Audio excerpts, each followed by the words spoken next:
ये कहानी शुरू तो होती है इंसानी बेरहमी से, एक ऐसी दुनिया से जिसे हम सब जानते हैं, पर फिर ये एक ऐसे खौफनाक मोड़ पर पहुंचती है जिसके बारे में कोई सोच भी नहीं सकता। और आखिर में एक सवाल छोड़ जाती है, असली राक्षस कौन है? वो जो हमारे अंदर बसते हैं या वो जो कहीं और छिपे हैं? चेन्नई की गलियों में जहां डर का ही सिक्का चलता था, वहां एक गैंग का राज था। उन्हें लगता था कि वो ही सबसे बड़े खिलाड़ी हैं, कि उनसे ज्यादा खौफनाक कोई नहीं। पर वो बहुत बहुत बड़ी गलती कर रहे थे। उनका पाला एक ऐसी ताकत से पड़ने वाला था जो ना इंसानी थी और ना ही इस दुनिया की। तो चलिए इस कहानी को समझने के लिए पहले इन किरदारों की दुनिया में चलते हैं। एक ऐसी दुनिया जहां बेरहमी ही इनका रोज का काम था। ये बात ज्यादा पुरानी भी नहीं है। साल था 2020। जगह चेन्नई का अवड़ी इलाका। यहाँ की सड़कों पर संपत और उसके गैंग का खौफ था। मतलब दिन हो या रात, सिक्का इन्हीं का चलता था। अब ये कहानी हमें सुनाई है खुद उस गैंग के एक सदस्य संपत ने। वो बताता है कि वो 5 लोग थे, एक लोकल पॉलिटिशियन के लिए काम करते थे। उनका धंधा था कंडू वेट्टी, मतलब मोटे जानलेवा ब्याज पर पैसा देना। और वसूली के टाइम ये लोग किसी भी हद तक जा सकते थे। खासकर जो औरतें मजबूर थीं, जो पैसे नहीं लौटा पाती थीं, उनका सेक्सुअल शोषण करना इनके लिए जैसे रोज का काम था। ये थी इनकी दुनिया जो दूसरों के आंसुओं पर खड़ी थी। और इसी गंदगी के बीच एक प्रेम कहानी ने जन्म लिया। पर रुकिए, ये कोई आम लव स्टोरी नहीं थी। ये थी जुनून, पागलपन और आखिर में सिर्फ और सिर्फ तबाही की कहानी। इस कहानी के सेंटर में थी लीलावती, 35 साल की, बेहद खूबसूरत, पर दिमागी तौर पर थोड़ी परेशान। गैंग के बाकी लोगों के लिए तो वो बस एक खिलौना थी, इस्तेमाल करने की चीज। लेकिन उनके बॉस का बेटा रंजीत, उसके लिए वो एक जुनून बन गई। जहां बाकी सब उसे हवस की नजर से देखते थे, वहीं रंजीत उस पर तोहफे लुटाता था।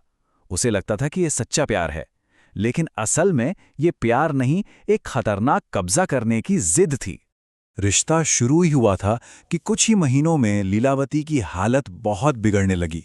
वो अजीब बर्ताव करने लगी, हिंसक हो गई। रंजीत ने इलाज पर पैसा पानी की तरह बहाया, पर कोई फायदा नहीं हुआ। और फिर एक दिन लीलावती ने सुसाइड कर लिया। बस इसी एक पल ने रंजीत को अंदर तक तोड़कर रख दिया। लीलावती के जाने के बाद रंजीत का दुख एक अजीब डरावने जुनून में बदल गया। वो रातों को सड़कों पर अकेला घूमता, खुद से बातें करता। हर रोज बिना नागा वो लीलावती की कब्र पर जाता था। उसका पसंदीदा खाना, फूल, सब कुछ ऐसे रखता था जैसे वो अब भी जिंदा हो। ये सिर्फ दुख नहीं था, ये कुछ और था, कुछ ऐसा जो नॉर्मल नहीं था। अब रंजीत की ये हालत देखकर गैंग के बाकी लोगों ने सोचा कि इसका माहौल बदलना जरूरी है, उसे कहीं दूर ले जाना होगा।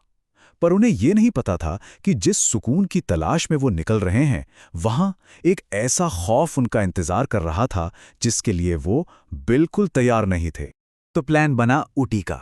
सोचा कि पहाड़ों की ताज़ी हवा लगेगी तो शायद रंजीत का दिमाग ठीक हो जाएगा। पर ऊटी की उन ठंडी हवाओं में सिर्फ सुकून नहीं था, वहां कुछ और भी था, एक ऐसी दहशत जो उनकी रूह कंपाने वाली थी। तो उस रात होटल के कमरे में सब शराब पी रहे थे, माहौल बनाने की कोशिश कर रहे थे, पर रंजीत चुपचाप एक कोने में बैठा था। और फिर आधी रात को अचानक उसकी खामोशी टूटी। उसने फुसफुसाकर कहा, लीलावती यहीं है, वो तुम सबको देख रही है। उसके मुंह से ये बात निकली ही थी कि पूरे कमरे में एक सड़ी हुई लाश जैसी गंध फैल गई, बहुत तेज घिनौनी बदबू।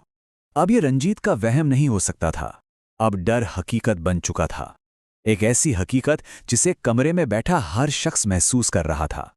और फिर वो हुआ जिसने सबके होश उड़ा दिए। रंजीत जिस बिस्तर पर बैठा था वो जोर जोर से हिलने लगा, ऐसे जैसी कोई अनदेखी ताकत उसे पटक रही हो। उस रात चेन्नई के उन बेरहम गुंडों ने पहली बार असली डर को अपनी आंखों से देखा था। बस फिर क्या था, वो लोग किसी तरह अपनी जान बचाकर ऊटी से भागे।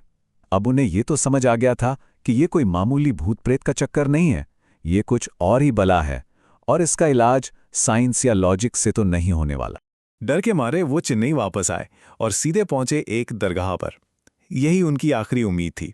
उन्हें लगा शायद यहाँ उन्हें कोई जवाब मिल जाए। दरगाह में एक बुजुर्ग शख्स ने रंजीत को बस एक नज़र देखा और वो सच बोल दिया जो इनकी कल्पना से भी परे था। उन्होंने कहा, तुम लोग गलत समझ रहे हो, इस लड़के पर कोई भूत नहीं है, इस पर एक जिन का कब्जा है। जिन? ये एक शब्द सुनते ही मानो सबके पैरों के नीचे से जमीन खिसक गई। तो जिन क्या होते हैं? इस्लामिक मान्यताओं के हिसाब से ये आग से बनी एक ऐसी मखलूक हैं जो हमारे साथ ही इस दुनिया में रहते हैं, पर हमें दिखते नहीं।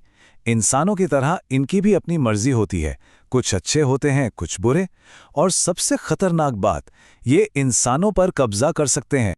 तो सवाल ये था कि ये जिन रंजीत तक पहुंचा कैसे? दरगाह में जो पूरी कहानी सामने आई वो कई साल पुरानी थी। हुआ ये था कि लीलावती के घरवालों ने किसी का रिश्ता ठुकराकर उनकी बेइज्जती की। बस उसी का बदला लेने के लिए उस परिवार ने एक तांत्रिक के जरिए एक खतरनाक बुरी जिन को लीलावती के पीछे लगा दिया। तो लीलावती की जो दिमागी हालत खराब हुई थी, उसकी वजह कोई बीमारी नहीं बल्कि ये जिन था। और रंजीत, वो बेचारा अनजाने में उस जिन को ही ताकत दे रहा था, पहले लीलावती को तोहफे देकर और फिर उसकी कब्र पर खाना रखकर। और जब लीलावती की मौत हो गई तो उस जिन ने रंजीत के शरीर को अपना नया ठिकाना बना लिया। इस भयानक सच के सामने आने के बाद कहानी का अंत सिर्फ एक जिन्न के खत्म होने पर नहीं हुआ, बल्कि इसका असर एक इंसान पर इतना गहरा पड़ा कि वो पूरी तरह बदल गया। तो दरगाह में एक बहुत मुश्किल रस्म हुई, जिसके बाद एक नेक जिन की मदद से उस बुरी जिन को भगाया गया। रंजीत को ठीक होने में 2-3 साल लग गए, पर आज वो एक नॉर्मल जिंदगी जी रहा है, शादीशुदा है, बच्चे हैं। लेकिन इस सब का सबसे गहरा असर हुआ संपत पर। उसने जुर्म की दुनिया को हमेशा हमेशा के लिए अलविदा कह दिया। और संपत, जिसने हमें ये कहानी सुनाई, वो आखिर में यही कहता है, मैं जो राक्षस था उसके लिए अब मुझे शर्म आती है। उम्मीद है कि मेरे जैसे दूसरे लोग भी बदल सकते हैं। उस जिन के खौफ ने उसे अपने अंदर बैठे असली राक्षस से मिलवा दिया था, और अब वो बस यही चाहता है कि उसकी कहानी सुनकर शायद कोई और उस अंधेरे रास्ते पर जाने से रुक जाए। और ये कहानी हमें एक बहुत बड़े सवाल के साथ छोड़ जाती है। क्या कभी-कभी किसी इंसान को अपनी बुराई का एहसास करने के लिए ऐसे ही किसी अलौकिक झटके की जरूरत पड़ती है? शायद असली खौफ बाहर की दुनिया में नहीं, बल्कि हमारे अंदर ही छिपा होता है, और उसे पहचानने के लिए कभी-कभी अंधेरे की गहराइयों में उतरना ही पड़ता है।